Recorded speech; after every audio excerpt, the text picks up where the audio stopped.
Hello साथियों, नमस्कार। कैसे हैं आप सभी लोग। उम्मीद है आप सभी बहुत अच्छे होंगे।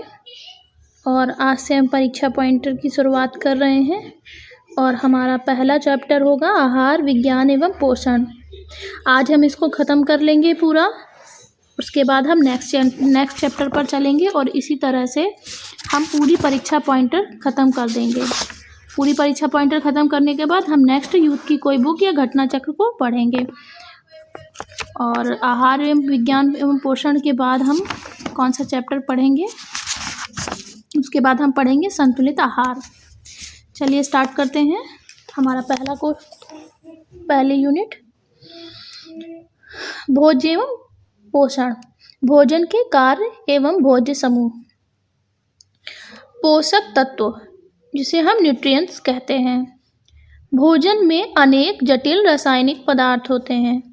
भोजन में क्या होता है? अनेक जटिल रासायनिक पदार्थ होते हैं जो शरीर की वृद्धि, ऊतकों की टूट फूट की मरम्मत, रोगों से रक्षा, शरीर की उष्णता एवं नियंत्रण के लिए आवश्यक हैं। ये भोज्य पदार्थ रासायनिक पदार्थ शरीर में होने वाली विभिन्न प्रकार की क्रियाओं को संपन्न करने के लिए, स्वास्थ्य को बनाए रखने के लिए उचित मात्रा में आवश्यक होते हैं और पोषक तत्व न्यूट्रिशन कहलाते हैं। पोषक तत्व ही क्या कहलाते हैं? न्यूट्रिएंट्स कहलाते हैं। पोषक तत्वों को निम्नलिखित 6 भागों में विभाजित किया जाता है। नंबर 1 है कार्बोज, नंबर 2 है वसा, नंबर 3 है प्रोटीन, नंबर 4 है जल, नंबर 5 है विटामिन, नंबर 6 है खनिज लवण। पोषक तत्व का अधिकांश अवशोषण छोटी आंत में होता है। बच्चों के शारीरिक विकास में सबसे महत्वपूर्ण कारक पोषण माना जाता है। जैसे क्वेश्चन बन सकता है कि बच्चों के शारीरिक विकास में सबसे महत्वपूर्ण कारक क्या होता है, तो आप क्या कहेंगे? पोषण होता है। पोषण एक प्रक्रिया है जिसमें शरीर के सभी भाग सभी जैव कार्य के लिए पदार्थ प्राप्त करते हैं और उनका उपयोग करते हैं।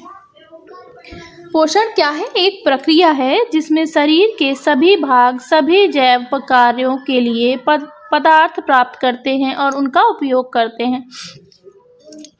अब देख लेते हैं वसा, कार्बोज, प्रोटीन द्वारा प्राप्त ऊर्जा किलो कैलोरी में। देखिए ये वसा वाला क्वेश्चन एलटी का अभी जो रिसेंटली पेपर हुआ है 2025 वाला, उसमें ये क्वेश्चन पूछा गया था कि एक ग्राम वसा में कितने किलो कैलोरी ऊर्जा होती है। तो एक वसा में 9.1 किलो कैलोरी ऊर्जा होती है। कार्बोहाइड्रेट में कितनी होती है? 4.2 किलो कैलोरी। प्रोटीन में कितनी होती है? 1 ग्राम में 4.2 किलो कैलोरी। तो इसका मतलब यह है कि कार्बोज और प्रोटीन में समान होती है 4.2 और वसा में 9 किलो कैलोरी ऊर्जा होती है। अब आ जाते हैं पोषक तत्वों के कार्य पर। तो पोषक तत्वों के कार्य हैं कार्बोज पोषक तत्व मुख्य कार्य और अतिरिक्त कार्य। हम क्या पढ़ेंगे पोषक तत्वों के कार्यों में? पोषक तत्व पढ़ेंगे, मुख्य कार्य पढ़ेंगे उसके, और अतिरिक्त कार्य पढ़ेंगे और उसके अलावा भी वो क्या कार्य करता है। तो कार्बोज जो है ऊर्जा प्रदान करता है जिसको हम कार्बोहाइड्रेट कहते हैं, और अतिरिक्त कार्य में शरीर निर्माण एवं मरम्मत में सहायता प्रदान करता है। प्रोटीन के मुख्यतः 3 कार्य होते हैं: शरीर का निर्माण करना, तंतुओं की टूट फूट की मरम्मत व पुनर्निर्माण करना, और शरीर को रक्षात्मक सहायता देना। अन्य कार्य में हम क्या कह सकते हैं? अन्य कार्य में हम कह सकते हैं कि प्रोटीन ऊर्जा भी प्रदान करता है। जैसे कि अभी ऊपर पढ़ा था ना कि प्रोटीन में कितने किलो कैलोरी ऊर्जा होती है, तो वही कह रहा है कि प्रोटीन ऊर्जा भी प्रदान करता है। अब नेक्स्ट क्या है? विटामिन क्या करता है? विटामिन शरीर में रक्षात्मक कार्य प्रदान करता है। देखिए प्रोटीन भी रक्षात्मक कार्य करता है और विटामिन भी रक्षात्मक कार्य करते हैं शरीर, लेकिन उसका मुख्य कार्य विटामिन का मुख्य कार्य शरीर में रक्षात्मक कार्य करना है। शारीरिक कार्यों का नियमन एवं नियंत्रण करने का कार्य भी विटामिन करते हैं। अतिरिक्त कार्य में क्या आता है? शरीर के निर्माण व मरम्मत में मदद करते हैं। अब जाते हैं फैट, वसा, जिसको हम लिपिड भी कहते हैं इंग्लिश में। वसा क्या करती है? हमें ऊर्जा प्रदान करती है। क्या करती है? ऊर्जा प्रदान करती है। और क्या करती है? शारीरिक निर्माण में सहायता करती है। खनिज लवण यह क्या करते हैं? रक्षात्मक कार्य करते हैं, शारीरिक क्रियाओं का नियमन एवं नियंत्रण करते हैं, शारीरिक निर्माण एवं मरम्मत में मदद करते हैं और अन्य कार्य में इनका कोई और अन्य कार्य नहीं है। जल क्या करता है? शारीरिक क्रियाओं के नियमन एवं नियंत्रण में अपनी प्रमुख भूमिका निभाते हैं, शरीर के निर्माण एवं मरम्मत में भी यह सहायता करते हैं। डॉक्टर एम स्वामीनाथन ने 11 खाद्य वर्ग की अनुशंसा की है। किसने? डॉक्टर एम स्वामीनाथन ने 11 खाद्य वर्ग की अनुशंसा की है। पूछा जा सकता है कि डॉक्टर एम स्वामीनाथन ने कितने खाद्य वर्ग की अनुशंसा की है, तो आप बोलेंगे डॉक्टर एम स्वामीनाथन ने 11 खाद्य वर्ग की अनुशंसा की है। किण्वन से पाचनशीलता बढ़ती है और किण्वन एक जैव रासायनिक क्रिया है।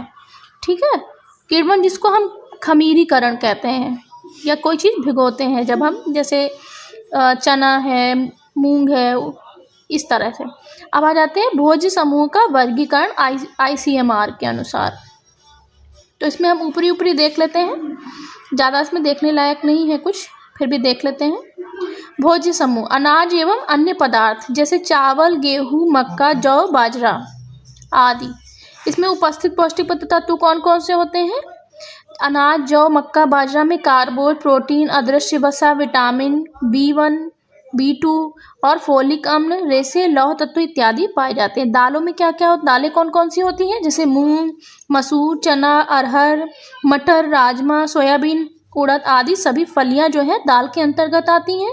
और दाल से हमें क्या मिलता है? प्रोटीन, कार्बोहाइड्रेट, अदृश्य वसा, विटामिन B1 तथा B2, फोलिक अम्ल और कैल्शियम, लौह तत्व। देखिए, अनाज से हमको कैल्शियम नहीं मिल रहा था, लेकिन दालों से कैल्शियम हमें मिल रहा है। दूध एवं दूध से बने पदार्थ जैसे दही, पनीर, छाछ, खोआ, मांस समूह, यकृत, मांस मछली, बकरी का मांस, अंडा, मुर्गा मांस, ये सब क्या है? क्या है ये जंतुओं के पदार्थों में आते हैं और ये इसमें दूध से बने पदार्थ भी होते हैं। विटामिन, अब ये क्या है? उपस्थित पौष्टिक तत्व क्या है इनमें?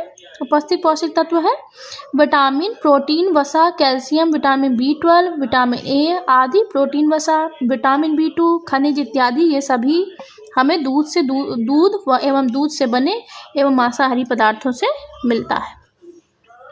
अब नेक्स्ट पे आ जाते हैं फल एवं सब्जियां। फल एवं सब्जियां, तो फल में क्या आ जाता है? आम, अमरूद, केला, पपीता, सेब, लीची, संतरा, नींबू, अंगूर, अनार, अनानास इत्यादि सारे क्या हैं? फल हैं।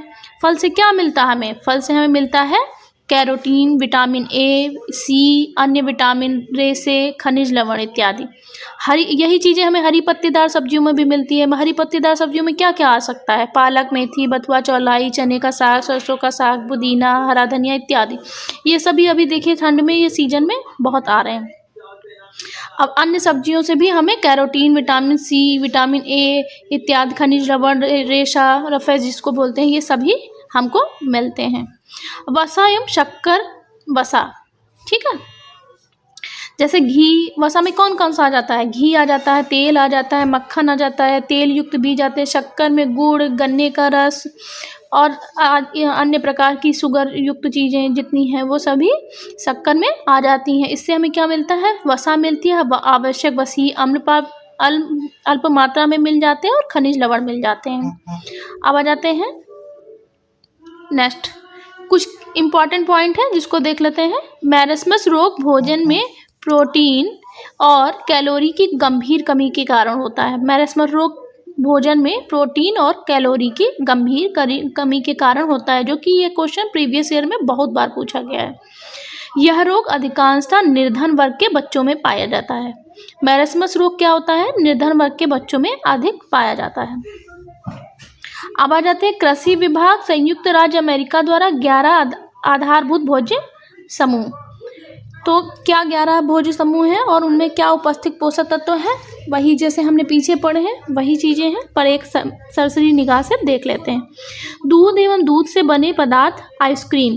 उपस्थित पोषक तत्व क्या होते हैं? दूध एवं दूध से बने पदार्थों में कैल्शियम, फास्फोरस, विटामिन ए, वसा एवं कार्बोहाइड्रेट होता है। नंबर 2, मांस, मछली एवं पोल्ट्री। लौह तत्व, फास्फोरस, प्रोटीन, विटामिन बी। अंडा, वसा, प्रोटीन, विटामिन, फास्फोरस एवं लौह तत्व पाए जाते हैं। सूखी मेवा, सूखी फलियां, मटर, तेल वाली बीज में क्या मिलता है? Vitamin B, protein. सभी प्रकार के अनाज, आटा एवं बेक किए हुए पदार्थों से हमें क्या मिलता है? कार्बोज मिलता है, सेलुलोज, लौह तत्व, थायमीन, नियासिन इत्यादि मिलते हैं। खट्टे फल से हमें क्या मिलता है? खट्टे फल जैसे संतरा, आंवला, अमरूद, टमाटर, इनसे हमें विटामिन सी एवं के मिलता है। हरी पत्तेदार एवं पीली सब्जियों से लौह तत्व, कैल्शियम मिलता है। आलू से कार्बोज और एस्कॉर्बिक अम्ल मिलता है। जड़ वाली एवं अन्य सब्जियां एवं फल कार्बोज, सेलुलोज और एस्कॉर्बिक अम्ल मिलता है। देखिए, जितनी भी चीज़ें हमें पेड़ पौधों से प्राप्त होती हैं उन सभी से हमें सेलुलोज तो मिलता ही है। तेल, घी, मक्खन का अन्य वसीय पदार्थ जैसे आवश्यक वसीय अम्ल, विटामिन ई मिलता है तेल, घी, मक्खन से। शक्कर, गुड़ आदि से कार्बोज और लौह तत्व मिलते हैं। ठीक है, अब आ जाते हैं सुपोषण एवं कुपोषण क्या है। सुपोषण क्या है और कुपोषण क्या है, इसके बारे में हम आज देखेंगे। तो सुपोषण का अर्थ है सुपोषण, जिसे उचित पोषण भी कहा जाता है। सुपोषण का सिनोनिम क्या हो गया? उचित पोषण। पोषण की वह स्थिति जिसमें व्यक्ति शारीरिक, मानसिक, सामाजिक, आध्यात्मिक रूप से स्वस्थ रहता है, उसकी क्रियाशीलता, परिश्रम करने की क्षमता उसकी उम्र के अनुसार होती है, उसे ही हम क्या कहते हैं? सुपोषण कहते हैं।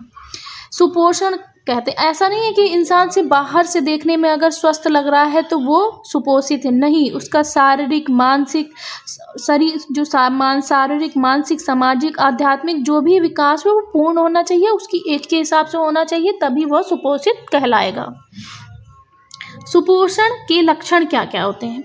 सुपोषण का पहला लक्षण है, यदि कोई व्यक्ति सुपोषित है तो वो कैसा दिखेगा? तो उसकी त्वचा सुंदर होगी, दाग धब्बे रहित होगी, कांति युक्त होगी, लोचदार होगी, आकर्षक होगी, झुर्रियाँ विहीन होगी। नंबर 2, दांत एवं मसूड़े स्वस्थ होंगे। नंबर 3, सांस मीठी मीठी, दुर्गंध रहित होगी। बाल लंबे, चिकने, घने, चमकीले होंगे। उसकी पाचन क्रिया जो होगी वह सही होगी। नींद गहरी एवं स्वप्न रहित होगी। आंखें चंचल, चमकदार, तेज लिए होंगी। होठ गुलाबी, उन पर घाव आदि नहीं होंगे। शरीर में ताजगी, स्फूर्ति, चुस्ती बनी रहेगी। हड्डियां मजबूत होंगी। प्रोटीन की, अब ये चीज़ आप समझ गए ना, सुपोषित व्यक्ति कैसा होगा? जाहिर सी बात है, आप देखकर बता देंगे कि कौन सा व्यक्ति सुपोषित है, उससे बातचीत करके पता चल जाएगा वो सुपोषित है या नहीं, उसका सामाजिक क्या व्यवहार है, इसको देखकर आप समझ जाएंगे कि वह सुपोषित है या नहीं है। और जाते हैं, प्रोटीन की कमी से बच्चों में क्वाशेरकोर नामक रोग हो जाता है। वसा कुपोषण रोकने में सहायक होती है। वसा क्या है? कुपोषण रोकने में सहायक है। पौष्टिकता की बढ़ोतरी से होने वाली 2 बीमारियां हैं, फ्लोरोसिस और मोटापा। ऐसा नहीं है कि हमारे अंदर शरीर में जब कुछ कमी होगी तभी हमें कुपोषण होगा, कभी कभी चीज़ों की अधिकता से भी कुपोषण होता है। उन्हीं को इन्होंने बताया है कि फ्लोरोसिस और मोटापा ये सब क्या है? ये सब क्या है? ये सब भी कुपोषण में आता है। इम्यूनोग्लोबुलिन एंटीबॉडीज़ के नाम से जानी जाती हैं। क्या है? इम्यूनोग्लोबुलिन एंटीबॉडीज़ के नाम से जानी जाती है। शरीर में पोषक तत्वों की कमी या अधिकता से कुपोषण हो जाता है। देखिए, कहा गया ना अभी नेक्स्ट पॉइंट में, शरीर में पोषक तत्वों की कमी या अधिकता से कुपोषण हो जाता है। जैसा कि अभी अल्टीमेट क्वेश्चन आया था कि कुपोषण कितने प्रकार का होता है, तो उसमें था अल्प में, अधिकता में। तो बहुत बच्चों ने सिंगल में लगाया, जबकि कुपोषण दोनों चीज़ों से होता है, अल्प कमी से भी हो सकता है और अधिकता से भी कुपोषण हो सकता है। कुपोषण, यह पोषण की वह स्थिति है जिसके कारण व्यक्ति के स्वास्थ्य में गिरावट आने लगती है। यह एक या एक से अधिक तत्वों की कमी या अधिकता से या असंतुलन के कारण होता है, जिसके कारण शरीर रोगग्रस्त हो जाता है। कुपोषण की स्थितियां क्या है? कुपोषण की यही पूछा गया था, अतिपोषण और अल्प पोषण। अगर आपने पढ़ा होगा तो वो बच्चे करके आएंगे, देख लीजिए। न्यूट्रिशन का पहला ही चैप्टर है, पहले ही चैप्टर से 2 क्वेश्चन थे, एक वसा वाला और एक कुपोषण वाला। अतिपोषण क्या है? जब व्यक्ति के आहार में कुछ पौष्टिक तत्व की अधिकता हो जाती है, यह अधिकता लंबे समय तक चलती रहती है, तो इसे हम अतिपोषण कहते हैं। अतिपोषण के कारण कई रोग हो जाते हैं, जैसे मोटापा, हृदय रोग, उच्च रक्तचाप, हाइपरविटामिनोसिस ए तथा डी आदि। अल्पपोषण, जब व्यक्ति के भोजन में किसी न किसी पौष्टिक तत्व की निरंतर कमी बनी रहती है, तो वैसा पोषण अल्पपोषण कहलाता है। कि जैसे महिलाओं में कौन सी चीज़ों की कमी बनी रहती है? महिलाओं में सबसे ज़्यादा आयरन की कमी बनी रहती है, तो वो एक तरीके से कुपोषण का शिकार हुई ना। किसी चीज़ की शरीर में कमी हो जाना, वो कुपोषण कहलाता है। कुपोषण नहीं, अल्पपोषण कहलाता है।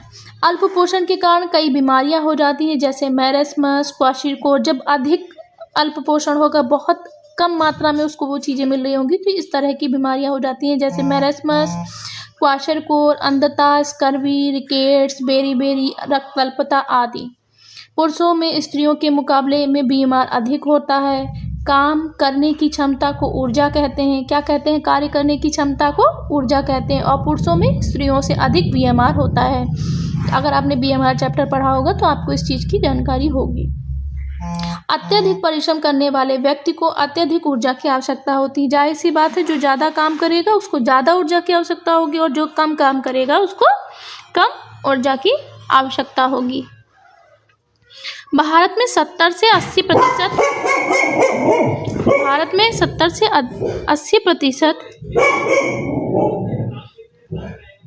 1 से 5 वर्ष तक के बालक तथा गर्भवती महिलाएं रक्त अल्पता से ग्रसित होती हैं। इसके आगे का चैप्टर हम कल पढ़ते हैं। Bye bye.